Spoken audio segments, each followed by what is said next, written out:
ಇನ್ನು ಭೂಲೋಕದ ಸ್ವರ್ಗ ಕಾಶ್ಮೀರ ಹೇಗಿತ್ತು, ಕಾಶ್ಮೀರ ಹೇಗಾಗಿದೆ ಅಂತ ನಿಮ್ಗೆ ಗೊತ್ತಿದೆ. ಯಾಕಂದ್ರೆ 370ನೇ ಆರ್ಟಿಕಲ್ ತೆಗೆದ ನಂತರ ಏನೆಲ್ಲ ಬದಲಾವಣೆಗಳಾಗ್ತಾ ಇತ್ತು. ಆದ್ರೆ ಒಂದಂತೂ ಬಹಳ ಸ್ಪಷ್ಟ, ಮೈ ಮರೆತ್ವ ನಾವು ಎಲ್ಲ ಸರಿಯಾಗಿದೆ ಅಂತೇಳಿ ಮೈ ಮರೆತ್ವ.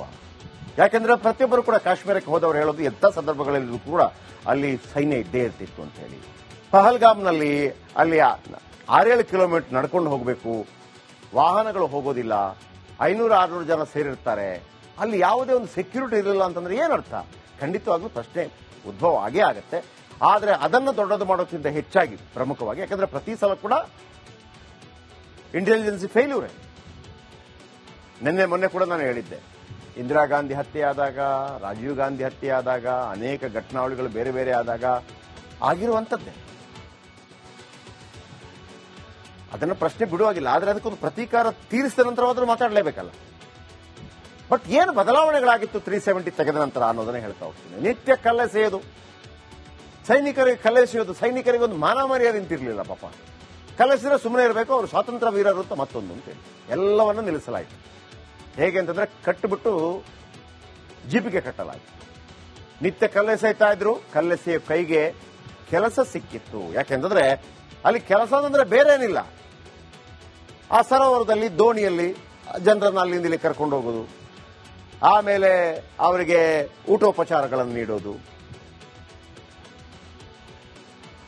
65ರಿಂದ 1 ಲಕ್ಷ ಜನ ಬರೋದಕ್ಕೆ ಶುರುವಾಗಿದ್ರು ಪ್ರತಿ ದಿವಸ ಕಾಶ್ಮೀರಕ್ಕೆ.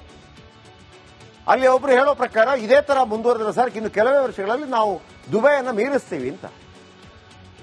2018ರಲ್ಲಿ 1767 ಕಲ್ಲೆಸೆತ ಕೇಸ್, 2023ರಲ್ಲಿ ಒಂದು ಕೇಸ್ ಇಲ್ಲ. ಸುಲಭ ಅಲ್ಲ ಇದು, ಈ ತರ ಮಟ್ಟ ಹಾಕೋದಕ್ಕೆ. 2018ರಲ್ಲಿ 52 ಬಂದ್ಗಳಾಗಿತ್ತು, 2023ರಲ್ಲಿ ಯಾವ ಬಂದ್ ಕೂಡ ಇಲ್ಲ. ಉಗ್ರ ವಾಣಿ, ಒಬ್ಬ ವಾಣಿ ಅಂತಿದ್ದಾನೆ ಉಗ್ರ, ಅವನಿಗೆ ಬಹಿರಂಗ ಬೆಂಬಲವನ್ನು ಹೇಳ್ತಾ ಇದ್ರು. ಮೊನ್ನೆ ಅಷ್ಟೇ ವಾಣಿ ಅವರ ತಂದೆ ಅವರೇ ಬಂದು ತಿರಂಗ ಹಾರಿಸಿದ್ರು. ಅಷ್ಟು ಬದಲಾವಣೆ. ಲಾಲ್ ಚೌಕ್ನಲ್ಲಿ ತಿರಂಗ ಎಲ್ಲ ಹೇಳಿದ್ರಲ್ವಾ, ಮಾಕಾ ದೂದ್ ಪಿಯಾತ ಆಜಾ ತಂದ್ಬಿಟ್ಟು ಹೋಗಿದ್ರಲ್ಲ. ವಾಣಿಗೆ ಬೆಂಬಲಿಸ್ತಾ ಇದ್ದ ಜನ ಇದೀಗ ದೇಶ ರಾಷ್ಟ್ರಗೀತೆ ಹಾಡ್ತಾ ಇದ್ದಾರೆ ಜನ. ಉಗ್ರ ಚಟುವಟಿಕೆ ಹೆಚ್ಚಾಗಿತ್ತು, 45% ಉಗ್ರ ಚಟುವಟಿಕೆ ಇಳಿಕೆಯಾಗಿದೆ. ಆಗ ಕೇಳ್ತಾರೆ, ಎಲ್ಲ ಇಳಿದೋಗ್ಬಿಡ್ತಾ? ಯಾವ ಸಂದರ್ಭದಲ್ಲೂ ಕೂಡ ಇಳಿಯೋದಿಲ್ಲ. ಭ್ರಷ್ಟಾಚಾರ ನಿಲ್ಲತ್ತೇನ್ರಿ? ಭ್ರಷ್ಟಾಚಾರ ನಿಲ್ಲತ್ತಾ? ಭ್ರಷ್ಟಾಚಾರ ಕಡಿವಾಣ ಹಾಕಬಹುದಷ್ಟೇ, ನಿಲ್ಲಕ್ಕಾಗೋದಿಲ್ಲ. ಶ್ರೀರಾಮಚಂದ್ರ ಬಂದ್ರು ಕೂಡ ಪೊಲೀಸ್ ಸ್ಟೇಷನ್ ಬಂದ್ ಮಾಡಕ್ಕಾಗತ್ತಾ? ಶ್ರೀರಾಮಚಂದ್ರ ಈಗ ಇಲ್ಲಿ ನಮ್ಮ ರಾಜ ಆಗಿದ್ದಾನೆ, ಇನ್ನೇನು ತೊಂದರೆ ಇಲ್ಲ, ಎಲ್ಲ ಸರಿ ಆಗತ್ತೆ, ಆಗಲ್ಲ. ಒಳನುಸುಳಿಕೆ ಜಾಸ್ತಿ ಇತ್ತು. ಈಗ 97.2% ಒಳನುಸುಳುವಿಕೆ ಇಳಿಕೆ ಆಗಿದೆ. ವ್ಯಾಪಾರ ವಹಿವಾಟು ಸಾಧ್ಯನೇ ಇರಲಿಲ್ಲ. ಈಗ ಹೂಡಿಕೆಗೆ ಸಕಲ ಅವಕಾಶ ಇದೆ. ಮೊದಲು ಹೂಡಿಕೆದಾರರಿಗೆ ಭಯ ಇತ್ತು, ಹೊರಗಿನವರು ಹೂಡಿಕೆ ಮಾಡೋಂಗಿರಲಿಲ್ಲ. 2023ರಲ್ಲಿ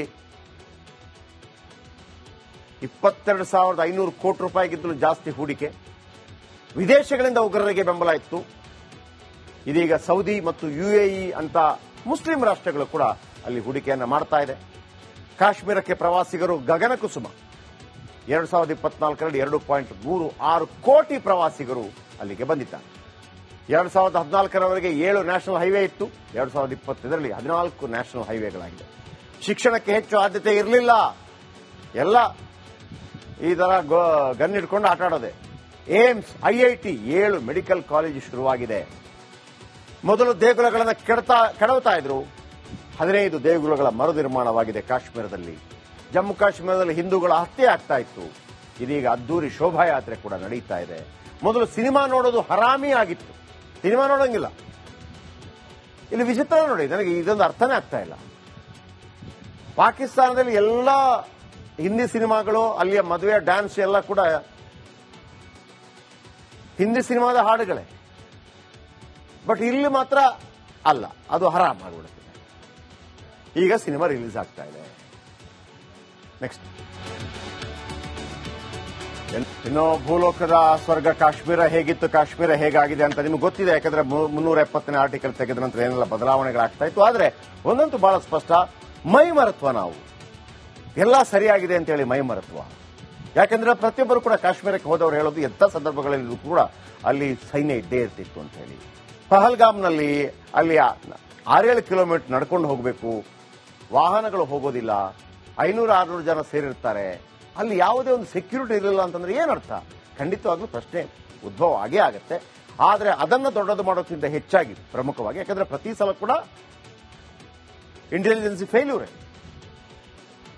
ಮೊನ್ನೆ ಕೂಡ ನಾನು ಹೇಳಿದ್ದೆ, ಇಂದಿರಾ ಗಾಂಧಿ ಹತ್ಯೆ ಆದಾಗ, ರಾಜೀವ್ ಗಾಂಧಿ ಹತ್ಯೆ ಆದಾಗ, ಅನೇಕ ಘಟನಾವಳಿಗಳು ಬೇರೆ ಬೇರೆ ಆದಾಗ ಆಗಿರುವಂಥದ್ದೇ. ಅದನ್ನು ಪ್ರಶ್ನೆ ಬಿಡುವಾಗಿಲ್ಲ. ಆದರೆ ಅದಕ್ಕೊಂದು ಪ್ರತೀಕಾರ ತೀರಿಸಿದ ನಂತರವಾದರೂ ಮಾತಾಡಲೇಬೇಕಲ್ಲ. ಬಟ್ ಏನು ಬದಲಾವಣೆಗಳಾಗಿತ್ತು 370 ತೆಗೆದ ನಂತರ ಅನ್ನೋದನ್ನೇ ಹೇಳ್ತಾ ಹೋಗ್ತೀನಿ. ನಿತ್ಯ ಕಲ್ಲೆಸೆಯೋದು, ಸೈನಿಕರಿಗೆ ಕಲ್ಲೆಸೆಯೋದು, ಸೈನಿಕರಿಗೆ ಒಂದು ಮಾನ ಮರ್ಯಾದೆ ನಿಂತಿರಲಿಲ್ಲ ಪಾಪ. ಕಲ್ಲೆಸಿದ್ರೆ ಸುಮ್ಮನೆ ಇರಬೇಕು, ಅವರು ಸ್ವಾತಂತ್ರ್ಯ ವೀರರು ಅಂತ ಮತ್ತೊಂದು ಅಂತೇಳಿ ಎಲ್ಲವನ್ನೂ ನಿಲ್ಲಿಸಲಾಯಿತು. ಹೇಗೆ ಅಂತಂದ್ರೆ ಕಟ್ಟಿಬಿಟ್ಟು ಜೀಪಿಗೆ ಕಟ್ಟಲಾಯಿತು. ನಿತ್ಯ ಕಲ್ಲೆಸೆಯ್ತಾ ಇದ್ರು, ಕಲ್ಲೆಸೆಯ ಕೈಗೆ ಕೆಲಸ ಸಿಕ್ಕಿತ್ತು. ಯಾಕೆಂತಂದ್ರೆ ಅಲ್ಲಿ ಕೆಲಸ ಅಂದ್ರೆ ಬೇರೇನಿಲ್ಲ, ಆ ಸರೋವರದಲ್ಲಿ ದೋಣಿಯಲ್ಲಿ ಜನರನ್ನು ಅಲ್ಲಿಂದ ಇಲ್ಲಿ ಕರ್ಕೊಂಡು ಹೋಗೋದು, ಆಮೇಲೆ ಅವರಿಗೆ ಊಟೋಪಚಾರಗಳನ್ನು ನೀಡೋದು. 65ರಿಂದ 1 ಲಕ್ಷ ಜನ ಬರೋದಕ್ಕೆ ಶುರುವಾಗಿದ್ರು ಪ್ರತಿ ದಿವಸ ಕಾಶ್ಮೀರಕ್ಕೆ. ಅಲ್ಲಿ ಒಬ್ರು ಹೇಳೋ ಪ್ರಕಾರ ಇದೇ ತರ ಮುಂದುವರೆದ್ರೆ ಸರ್, ಇನ್ನು ಕೆಲವೇ ವರ್ಷಗಳಲ್ಲಿ ನಾವು ದುಬೈಯನ್ನು ಮೀರಿಸ್ತೀವಿ ಅಂತ. 2018ರಲ್ಲಿ 1767 ಕಲ್ಲೆಸೆತ ಕೇಸ್, 2023ರಲ್ಲಿ ಒಂದು ಕೇಸ್ ಇಲ್ಲ. ಸುಲಭ ಅಲ್ಲ ಇದು, ಈ ತರ ಮಟ್ಟ ಹಾಕೋದಕ್ಕೆ. 2018ರಲ್ಲಿ 52 ಬಂದ್ಗಳಾಗಿತ್ತು, 2023ರಲ್ಲಿ ಯಾವ ಬಂದ್ ಕೂಡ ಇಲ್ಲ. ಉಗ್ರ ವಾಣಿ, ಒಬ್ಬ ವಾಣಿ ಅಂತಿದ್ದಾನೆ ಉಗ್ರ, ಅವನಿಗೆ ಬಹಿರಂಗ ಬೆಂಬಲವನ್ನು ಹೇಳ್ತಾ ಇದ್ರು. ಮೊನ್ನೆ ಅಷ್ಟೇ ವಾಣಿ ಅವರ ತಂದೆ ಅವರೇ ಬಂದು ತಿರಂಗ ಹಾರಿಸಿದ್ರು. ಅಷ್ಟು ಬದಲಾವಣೆ. ಲಾಲ್ ಚೌಕ್ನಲ್ಲಿ ತಿರಂಗ ಎಲ್ಲ ಹೇಳಿದ್ರಲ್ವಾ, ಮಾಕಾ ದೂದ್ ಪಿಯಾತ ಆಜಾ ತಂದ್ಬಿಟ್ಟು ಹೋಗಿದ್ರಲ್ಲ. ವಾಣಿಗೆ ಬೆಂಬಲಿಸ್ತಾ ಇದ್ದ ಜನ ಇದೀಗ ದೇಶ ರಾಷ್ಟ್ರಗೀತೆ ಹಾಡ್ತಾ ಇದ್ದಾರೆ ಜನ. ಉಗ್ರ ಚಟುವಟಿಕೆ ಹೆಚ್ಚಾಗಿತ್ತು, 45% ಉಗ್ರ ಚಟುವಟಿಕೆ ಇಳಿಕೆಯಾಗಿದೆ. ಆಗ ಕೇಳ್ತಾರೆ, ಎಲ್ಲ ಇಳಿದೋಗ್ಬಿಡ್ತಾ? ಯಾವ ಸಂದರ್ಭದಲ್ಲೂ ಕೂಡ ಇಳಿಯೋದಿಲ್ಲ. ಭ್ರಷ್ಟಾಚಾರ ನಿಲ್ಲತ್ತೇನ್ರಿ? ಭ್ರಷ್ಟಾಚಾರ ನಿಲ್ಲತ್ತಾ? ಭ್ರಷ್ಟಾಚಾರ ಕಡಿವಾಣ ಹಾಕಬಹುದಷ್ಟೇ, ನಿಲ್ಲಕ್ಕಾಗೋದಿಲ್ಲ. ಶ್ರೀರಾಮಚಂದ್ರ ಬಂದ್ರು ಕೂಡ ಪೊಲೀಸ್ ಸ್ಟೇಷನ್ ಬಂದ್ ಮಾಡಕ್ಕಾಗತ್ತಾ? ಶ್ರೀರಾಮಚಂದ್ರ ಈಗ ಇಲ್ಲಿ ನಮ್ಮ ರಾಜ ಆಗಿದ್ದಾನೆ, ಇನ್ನೇನು ತೊಂದರೆ ಇಲ್ಲ, ಎಲ್ಲ ಸರಿಯಾಗತ್ತೆ, ಆಗಲ್ಲ.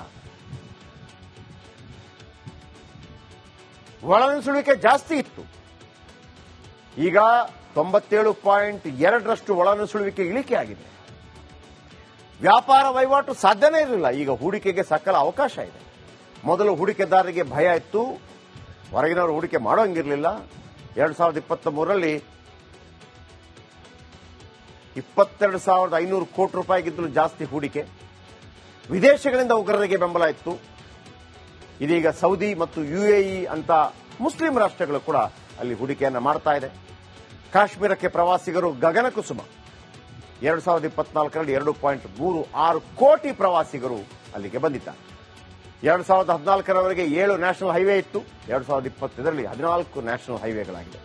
ಶಿಕ್ಷಣಕ್ಕೆ ಹೆಚ್ಚು ಆದ್ಯತೆ ಇರಲಿಲ್ಲ, ಎಲ್ಲ ಈ ತರ ಗನ್ ಇಟ್ಕೊಂಡು ಆಟ ಆಡೋದೆ. ಏಮ್ಸ್, IIT 7 ಮೆಡಿಕಲ್ ಕಾಲೇಜು ಶುರುವಾಗಿದೆ. ಮೊದಲು ದೇಗುಲಗಳನ್ನು ಕೆಡವ್ತಾ ಇದ್ರು, 15 ದೇಗುಲಗಳ ಮರು ನಿರ್ಮಾಣವಾಗಿದೆ ಕಾಶ್ಮೀರದಲ್ಲಿ. ಜಮ್ಮು ಕಾಶ್ಮೀರದಲ್ಲಿ ಹಿಂದೂಗಳ ಹತ್ಯೆ ಆಗ್ತಾ ಇತ್ತು, ಇದೀಗ ಅದ್ದೂರಿ ಶೋಭಾಯಾತ್ರೆ ಕೂಡ ನಡೀತಾ ಇದೆ. ಮೊದಲು ಸಿನಿಮಾ ನೋಡೋದು ಹರಾಮಿ ಆಗಿತ್ತು, ಸಿನಿಮಾ ನೋಡೋಂಗಿಲ್ಲ. ಇಲ್ಲಿ ವಿಚಿತ್ರ ನೋಡಿ, ನನಗೆ ಇದೊಂದು ಅರ್ಥನೇ ಆಗ್ತಾ ಇಲ್ಲ. ಪಾಕಿಸ್ತಾನದಲ್ಲಿ ಎಲ್ಲ ಹಿಂದಿ ಸಿನಿಮಾಗಳು, ಅಲ್ಲಿಯ ಮದುವೆ ಡ್ಯಾನ್ಸ್ ಎಲ್ಲ ಕೂಡ ಹಿಂದಿ ಸಿನಿಮಾದ ಹಾಡುಗಳೇ. ಬಟ್ ಇಲ್ಲಿ ಮಾತ್ರ ಅಲ್ಲ, ಅದು ಹರಾಮ್ ಆಗಿಬಿಡುತ್ತದೆ. ಈಗ ಸಿನಿಮಾ ರಿಲೀಸ್ ಆಗ್ತಾ ಇದೆ. ನೆಕ್ಸ್ಟ್